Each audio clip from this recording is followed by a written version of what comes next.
So for today's artistic evolution video, I wanted to change it up a bit and talk about a really unique series in both its content and in its production. One Punch Man is an online manga produced by an anonymous mangaka known only by the pseudonym One. And this image, I suppose. Publishing his manga online, he isn't a professional and it shows in his art style. Both One Punch Man and Mob Psycho 100 are well known for their garish appearance, good writing, and funny sense of humor. One Punch Man became popular and attracted the attention of none other Yusuke Murata, who would end up readapting this manga under Shueisha as an official seinen publication in Tonari no Young Jump magazine. The difference between the two is night and day, but they're both kind of perfect for telling this story despite looking like polar opposites.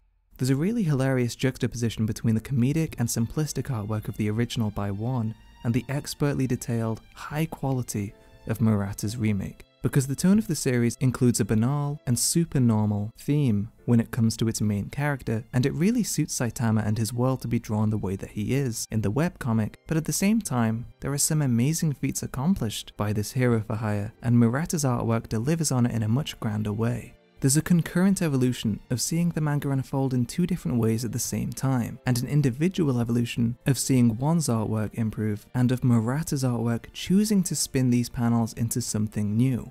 Obviously, because it's based off of the webcomic, there are even occasions where Murata defects to the simplistic style of One's artwork instead of his own. It's what created the OK meme, and it's part of why both styles are simultaneously suited for the series. To understand this all, it's important to find out how it all began. So let's go back to the very beginning. What drove Murata to pick up One Punch Man and keep this style up? Coming from the man himself, it was just simply how strong of an impact Saitama leaves on you. It's hard to relate when the setting is about a main character who's too strong that he became bored. But Saitama is not only a superhero, he also embodies the common man, so readers can relate to him. Plus, there's this slight cuteness to him. All the other characters are also appealing, and they're all placed efficiently to draw out Saitama's appeal. It's easy to see the spirit of Saitama in both of these works. He's this embodiment of Japan, humble, skilled, but kind of comfortable in the status quo. He's like a supernatural everyman who's just impossible not to love.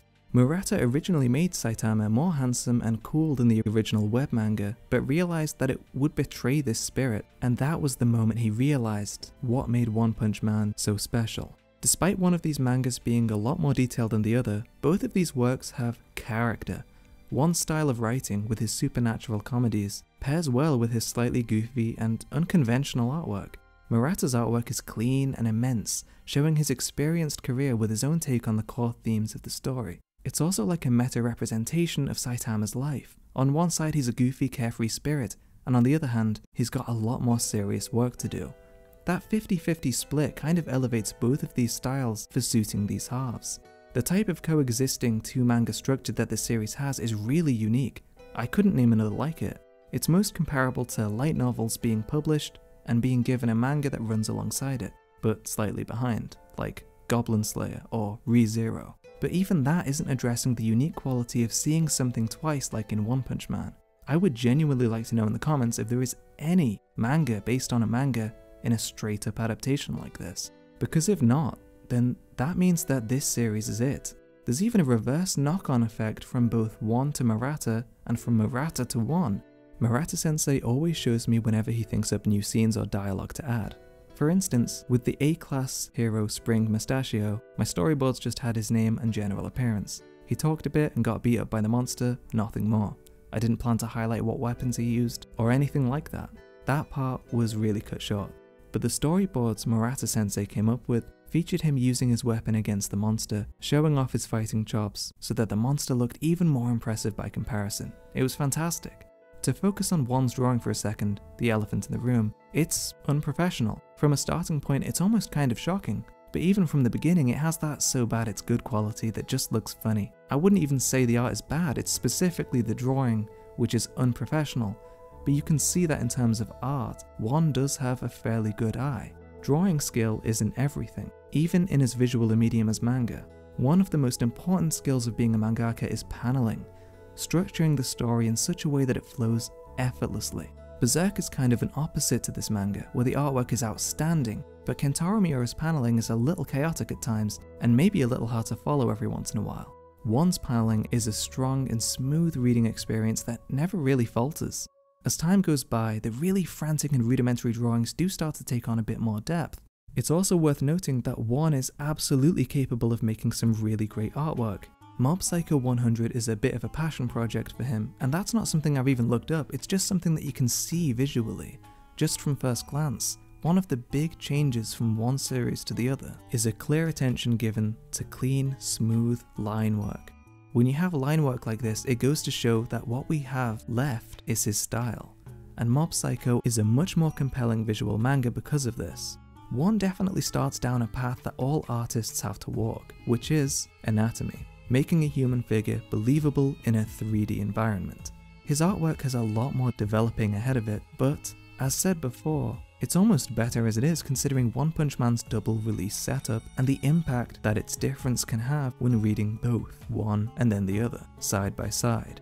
I feel like this factor also came somewhat into fans' reaction for the anime. One Punch Man in 2015 was a blessed animation from a team of veteran animators at Madhouse Studios. It was an adaptation that really ramped up production towards the end and blew fans away, unlike any other comedy anime at the time. The response was unanimous praise that coveted the adaptation so highly that when the commission announced that season 2 was going to be animated not by Madhouse but by JC's staff, there was apprehension, and when the anime came out looking fairly regular, people were disappointed.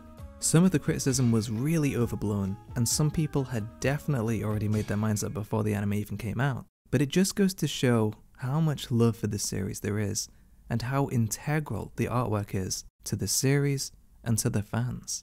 To come here from a simple webcomic never stops being a jaw-dropping comparison, and it really did only come about because of how Saitama and his appeal affects the story and the flow of the manga. I basically revamped the artwork of the original One Punch Man, so the only thing I have to think about is emphasizing the character's appeal. In reality, an artist's job starts before he even starts drawing. It's important to know what the character's good parts are. If you don't understand that to the core, there's no point in drawing the character in the first place. On the flip side, as long as you understand the character's appeal, there are so many scenes that come into your mind to draw that appeal out. It's interesting that these two work so well together because Yusuke Murata has a history of struggling to fit into other styles.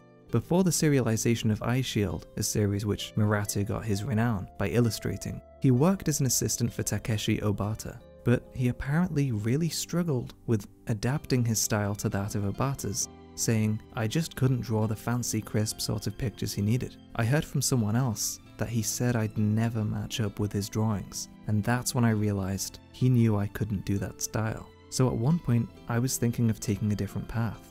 It sounds sad, but it only goes to highlight the connection that the One Punch duo really have. Reading a bunch of interviews and seeing the synergy between One's and Murata's works makes me feel that the two are just good friends and vibe really well with each other.